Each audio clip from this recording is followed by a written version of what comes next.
আজকে বাঁকুড়ায় ছিলেন মুখ্যমন্ত্রী শুভেন্দু অধিকারী। 7টি জেলার সঙ্গে প্রশাসনিক বৈঠক করেছেন তিনি এবং এই প্রশাসনিক বৈঠক শেষে একেবারে নিশানা করেছেন ভোট না পাওয়ায় আক্রোশে পশ্চিমাঞ্চলের একাংশকে বঞ্চিত করা হয়েছে বলে আক্রমণ শানিয়েছেন রাজ্যের মুখ্যমন্ত্রী। আক্রোশে বঞ্চিত করে রেখেছিলেন প্রাক্তন মুখ্যমন্ত্রী। সুন্দরবন পশ্চিমাঞ্চলের উন্নয়ন নিয়ে আশ্বাস দিয়েছেন তিনি। আর কি বলেছেন আসুন দেখি। Asansol,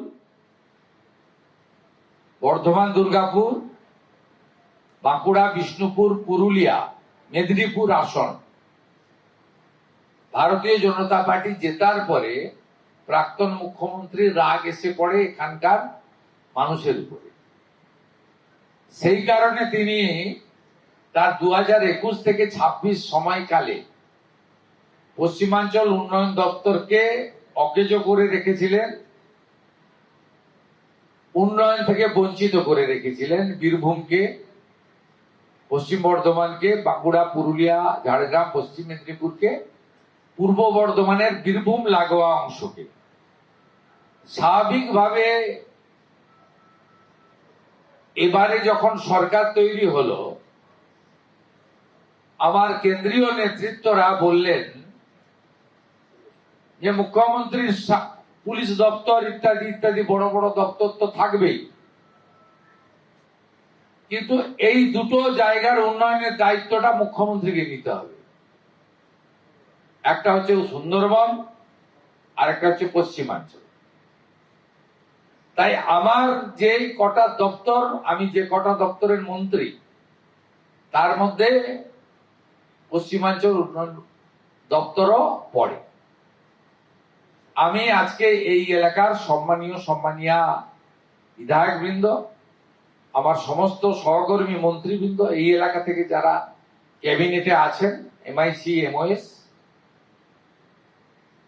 all BDOs, all DM এবং প্রিন্সিপাল সেক্রেটারি ছোটেন ডিল আমার নেতৃত্বে, PUPর সমস্ত special secretary, joint secretary, engineering cell, আমরা এখানে আলোচনা করলাম। আলিপুরদুয়ারের হাসপাতালে সদ্যজাতর মৃত্যু। কালচিনি লতাবাড়ি প্রাথমিক হাসপাতালের ভূমিকায় ক্ষুব্ধ বিজেপি বিধায়ক। হাসপাতালের ভূমিকা নিয়ে প্রশ্ন বিজেপি বিধায়ক পরিতোষ দাসের। রবিবার সকালে হাসপাতালে ভর্তি হন প্রসূতি। বিকেলের আগে কোনো চিকিৎসক দেখেননি বলে অভিযোগ তার পরিবারের। আলিপুরদুয়ারের বিজেপি বিধায়কের দ্বারস্থ হয় প্রসূতির পরিবার। অভিযোগ পেয়ে আচমকা হাসপাতালে হাজির হন বিজেপি বিধায়ক। সিস্টার কতটা মানে জানেন?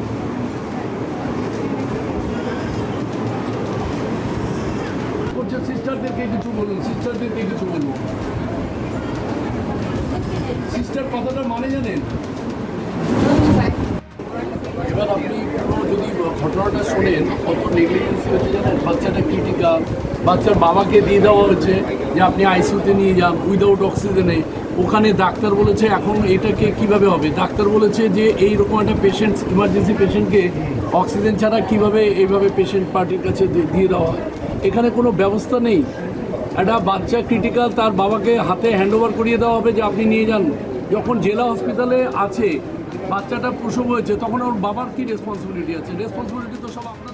যেটা আছে সেটা হচ্ছে হসপিটালকে বারংবার সতর্ক করছি যে যেহেতু দূর দূরান্ত থেকে লোক রেফার করে আসা হয়, সেগুলো যখন সেই সমস্ত হসপিটালে যারা ডাক্তার হিসেবে থাকেন, তারা যখন দেখেন যে তাদের পক্ষে একটা কোনো সমস্যা তৈরি হতে পারে, স্পেশাল কেয়ার নেওয়ার জন্য এখানে জেলা হসপিটালে পাঠায়। সেখানে আরেকটু সতর্ক হলে হয়তো বাচ্চাটাকে হয়তো না বাঁচানো গেল, যে পেশেন্ট পার্টি যে অভিযোগ করছেন সেই অভিযোগটা হয়তো করার সুযোগ পেতেন না। আমাদের মনে হয়েছে সমস্ত কিছু দেখে আরেকটু হসপিটালকে সতর্ক থাকা উচিত ছিল। চাইল্ড স্পেশালিস্টকে মানে ইমিডিয়েট কল করা উচিত ছিল বা যাই কিছু করা উচিত ছিল। সেটা পেশেন্টকে মানে ডেলিভারির পরে বেশিক্ষণ সময় নেওয়া হয়নি কেয়ার ইউনিটে পাঠাতে।